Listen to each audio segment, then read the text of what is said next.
Good afternoon. Thank you very much for having me here. It's a real honor to be speaking before your group. I'm delighted that you invited me here to talk about the history of Greenpeace and the power of bearing witness. A lot of people consider Greenpeace to be a bunch of radical hippies saving the whales, but many people don't know that we actually got our start on environmentalism confronting a much greater injustice, the injustice of nuclear testing by the United States government. Greenpeace was founded back in 1971 up in Vancouver, Canada, by a group of Americans and Canadians. At that time, the United States was testing nuclear weapons below the surface of an island called Amchitka. Amchitka is one of the Aleutian Islands, which trail down off the coast of Alaska, and it lies some 2,500 miles due west of Vancouver, Canada. Back in the late 1960s, early 1970s, the U.S. government created a huge tunnel underneath Amchitka and placed multi-kiloton nuclear weapons in that tunnel to conduct nuclear tests. After the first test was detonated, the Richter scales in Vancouver in Western Canada registered an earthquake of around 6.4, and so many people in Canada were very concerned about continued testing by the U.S. government. There were huge rallies all over Western Canada, thousands of people marching through the streets of Vancouver holding signs. Actually, some of the borders between the United States and Canada were shut off by protests. But these protests fell on deaf ears, as most of the decisions were being made way back in Washington, D.C. by bureaucrats and folks in the Pentagon. The tests never subsided. And it wasn't until a small group of people, calling themselves originally the Don't Make a Wave Society, decided to take direct action that anything really substantive came about. They were calling themselves the Don't Make a Wave Society because many people feared that because Amchitka lies on an earthquake fault line in the middle of the ocean, that these massive explosions underground would trigger huge earthquakes and tidal waves, and that those tidal waves would have the possibility of wiping out Vancouver. Thank goodness they changed their name a little on down the road to Greenpeace. I don't know whether I'd be working today, 20 years later, for the Don't Make a Wave Society, but I'm pleased to be working for Greenpeace. I don't think it's an accident that we were given the name Greenpeace, combining two of the most powerful images, one of ecology and one of peace and disarmament, into one very powerful symbol, something that states that disarmament is an ecological issue, that war is damaging to the environment as well as human life. And so Greenpeace was born. Greenpeace was founded by a couple of Americans who were in Canada at the time, keeping their children out of the Vietnam War. They had witnessed war themselves, and they did not want their sons to be drafted and go to Vietnam. The rest of the folks were actually Canadians, and it was their idea to actually sail a ship to Amchitka. They called it bearing witness. Bearing witness is a philosophy that comes to Greenpeace from the Quaker. And the Quakers believe that when you see an injustice taking place, that you have a responsibility for that injustice, that you cannot turn away in ignorance. And you have a fundamental choice to make. You can decide to do nothing and accept the responsibility of your own inactions, or you can decide to act against the injustice, to take nonviolent direct action to confront the injustice. Greenpeace is founded on bearing witness to environmental injustices. And if you agree with Greenpeace, you'd consider there to be no greater injustice than a nuclear detonation on the face of the earth, no greater assault to our mother planet. So those folks decided to charter a ship and sail it to the test zone. They were completely unorganized at the time. They had almost no money. And so they had to quickly come together around this issue to organize themselves and to raise enough money to actually charter a ship. Now you can imagine when you're going around the ports of Vancouver, the different harbors, and you're telling people the truth that you want to borrow their ship to sail it into a nuclear test zone during a scheduled blast, you're probably not going to have your choice of the very best ships in the harbor. It took them over a year to get any ship at all, and they finally settled on a ship called the Phyllis Cormac, which was owned by an older fishing gentleman who had fallen on bad times for a number of years. So they contracted the ship for 6 weeks and paid him $15,000 for his services. And he actually agreed to come with them to Amchitka. The money was provided by some Sierra clubs in the West Coast, as well as a benefit concert played by Joni Mitchell and James Taylor. When they finally got around to taking off for Amchitka, it had become late fall. and it was a very dangerous time to be up in the northern Pacific in late fall. And none of them were sailors, so it was a really difficult voyage for all of them to make. What they did before they left the harbor was probably the most important thing of their entire direct action, and that was to hold a press conference, letting the media gathered from all over the world know what their intentions were. They said that they would sail their ship to Amchitka to bear witness, to be there as the bomb went off. They weren't sure what kind of risk they were undertaking, whether there would be radioactivity vented from the test itself, whether there would be an earthquake and rough seas, and so they were taking a huge chance. They set out on their way, and about halfway up to Amchitka, they stopped in a Kwakiutl Indian fishing village. The Kwakutls invited the founding members of Greenpeace there to one of their longhouses, and in a Native American ceremony, Greenpeace was given the totem of the Kwakiutl Indians. The totem is two orca whales, or killer whales, coming together in a circle, the circle of life. And it's a totem that Greenpeace uses to this day. It exists on all of our 7 ships around the world protecting the oceans. They also told the original members of Greenpeace a story of a Cree Indian woman, a prophet named Eyes of Fire. And this Cree woman named Eyes of Fire prophesied of a time when the world would be at the state of collapse. She said that the environmental destruction would be so great that the rivers would literally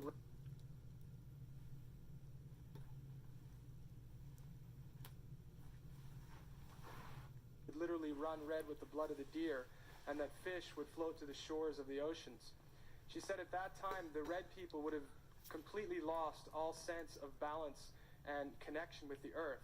And she said at that time the red races, the red nations would regain their respect for the earth and teach the white races and the other races of the rainbow respect and balance for Mother Earth, and that warriors of the rainbow would gather from all directions to protect our mother planet. And that is why we call our flagship to this day the Rainbow Warrior. We've actually, we're working on our second Rainbow Warrior. The first Rainbow Warrior was literally blown up by French secret agents in Auckland, New Zealand back in 1986 when it was protesting French nuclear testing on the Moroa Atoll in the South Pacific.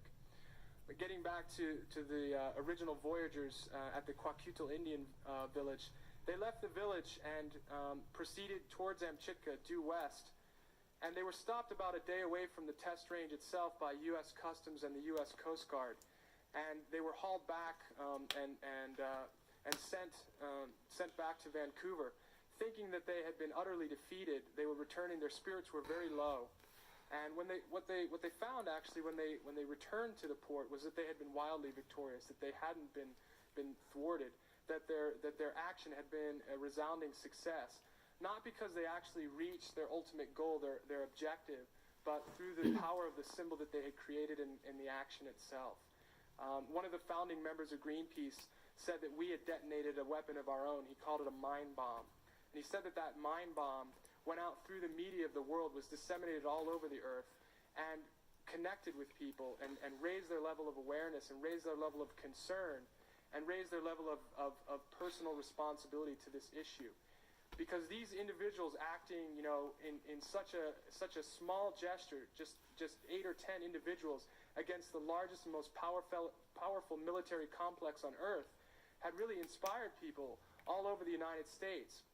And now it wasn't just 15 or 20,000 people that were concerned about this injustice in Vancouver or in Western Canada, but it was millions of people all over the lower 48 United States who were calling their senators, writing to their representatives, making their power felt as individuals, and expressing that and directing it in a very focused way towards the government of the United States. Within less than 1 year from our original voyage to Vancouver, or to Amchitka, the island was transformed from a testing ground for nuclear weapons to a sanctuary for birds, without us ever setting foot on the island, because of the power of bearing witness, of taking direct action, nonviolent action to confront an injustice. I have no idea how the birds are faring up in Amchitka with the amount of radiation that has actually leaked from the ground. They may be flying around with 3 wings and 2 beaks, I'm not sure. But you can definitely rest assured that that island is much better served as a bird sanctuary than the test range for nuclear weapons. I think the story is really instructive because not only is it the birth of Greenpeace, which in itself is an incredible thing. I mean, to witness and to be so close to the birth of a global environmental organization, possibly the only global environmental organization on Earth, would make it enough. But I think it's also really instructive because it's still the way we operate today. Greenpeace has offices now in 31 countries, including 5 rainforest nations. We have a seat, observing status, a non-voting seat in the United Nations. We have 7 ships protecting the oceans of our planet. We have a toxicology lab in Great Britain. We have a clinic in Chernobyl working with the victims of the accident, mostly juvenile children victims of the Chernobyl accident. And we have a freshwater research vessel, a floating laboratory as well. We have the power to work on issues from a truly global perspective. And as truly global environmental issues emerge into the public light, things like our ozone layer breaking down, our oceans in systemic collapse with entire ocean ecosystems, the largest fisheries of our world collapsing as we speak, we call it marine meltdown, with deforestation occurring at a global pace, with so many, tremendous and very impactive environmental issues coming to the global focus, we need a truly global environmental group, one that doesn't work within the confines of one national boundary or another. We can't address deforestation from just the United States. We must work on that from a global systemic level. We know that the Amazon rainforest produces as much as a third of the planet's oxygen. And we know that we're destroying the Amazon at an exponential rate at this point in time. We can see it burning from space, from the space shuttle. And we know that destruction is catastrophic. We're losing well over a species a day as we destroy the rainforests of our planet. And we know that this issue must be worked on from a global systemic level. We can have an effect on that issue from North America. Even though we may never see the Amazon rainforest, we have responsibility as individuals, and we have power as individuals to affect that issue. Through our consumer habits, through our voting habits, through the way that we do business, through the way that we operate as individuals, as human beings, we can control the fate of the environment around our planet. And that's the issue that I really like to bring to you today is the concept of individual responsibility. We must take individual responsibility for the environment. We cannot leave the environment in the domain of multinational corporations and large governments. These are people that, I don't know about you, but I wouldn't let most of these people watch my apartment for the weekend. And we've basically handed the earth over to these people and said, here DuPont, here Exxon, here United States government, here Russia, Russian government, you watch the earth for us. We're going to trust you, and we're going to make sure, we're going to be concerned about our children, and we're going to be concerned about our families, but we won't be so concerned about the environment because we have faith in you. And we're now at a point where our planet there's a sense of urgency about environmental issues now. I don't like to be alarmist, but, I buy water now for $1 a gallon at the grocery store, and I'm sure many other people do the same thing and have gotten used to that. I don't want to get used to buying water for $1 a gallon at the grocery store. I don't want water to cost as much as gasoline does. I don't want to have to turn to a corporation so I can drink fresh water.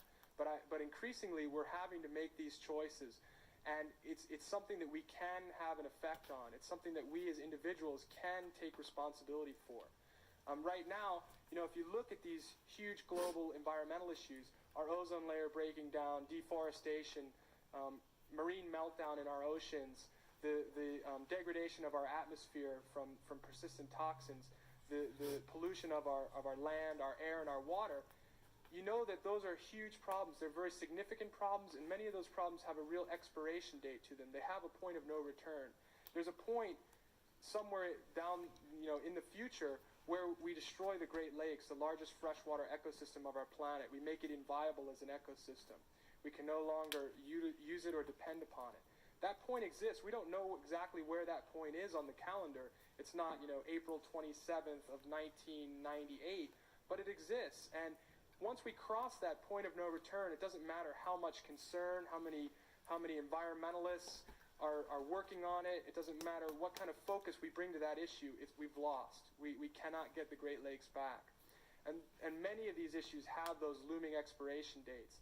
But I would say the most significant problem of all is apathy. The fact that too many people on our planet don't feel connected, don't feel responsible, don't feel powerful enough to affect these issues. I argue with many people that everyone really, if they understand, the concept of environmentalism, everyone really is an environmentalist. I mean, environmentalism is caring about the air you breathe, the water you drink, and the environment that you live in. That's environmentalism. So I think that there's very few people on the earth that wouldn't say they're concerned about their own environment. But what is disenfranchising, what people feel like they have no control over, is whether they can affect an entire global environment. They watch the news, they watch PBS, they watch the Discovery Channel, they see environmental shows, they see environmental problems, but they seem so huge and all-encompassing that how can one individual have a role to play? How can one individual take responsibility? But what I argue is that we have to take responsibility as individuals. We do have power. We have the power to vote. We have the power to use as consumers in the products that we buy. We have power as parents in how we raise our children. We do have a sphere of influence. It may be small, but we can operate within our own sphere of influence to protect the environment. And when we come in contact with other individuals who are willing to act within their sphere of influence, then we become more and more powerful as we build into coalitions, as we build into a truly global environmental movement. I think a lot of people are waiting around for Greenpeace to save the Earth, and I think that's a big mistake because the planet's never going to be saved by a bunch of crazy hippies in little rubber boats. The planet's only going to be saved by a truly global environmental movement, one that cuts across race, gender, cultural boundaries, socioeconomic boundaries, one that truly brings people together at a fundamental level. What I'm saying is at a very basic level, we must reconnect as a species. For too long, we have been dividing ourselves as a species, and that's proved to be dysfunctional to the way we relate to our environment. We as a human species need to evolve. We need to change the way we interact and the way we relate to our surroundings, to our planet. And we need to take a look at our impact that we're having, because the Earth has set down sort of laws or guidelines, boundaries for organisms to operate within. And human beings for too long have operated outside of those boundaries. And not only are we bringing ourselves at risk, but we're bringing many other species at risk through the way that we interact with our environment. And that's why it's so crucial that we make some of these fundamental changes and that we act now to protect the planet for our children. There's an old saying that a cliche that Greenpeace uses, that we don't inherit the planet from our parents, we borrow it from our children. We have to give that planet back to our children. And I think I see hope in future generations. Many children, many of the public speaking tours that I do are engaged with children, are focused on young people, adolescents. And I think they have a much more profound understanding of the problems and the solutions than people of my generation or generations that are older than mine.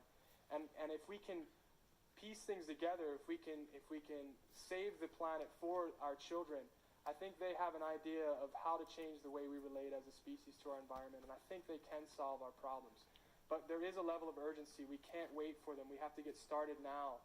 And I hope that this talk that we've had will be instructive, and I hope it has inspired some of you to take personal action, take responsibility for your surroundings, and do what you can, act in your own sphere of influence to protect the environment around you. And if you have any questions, I'd love to answer them now.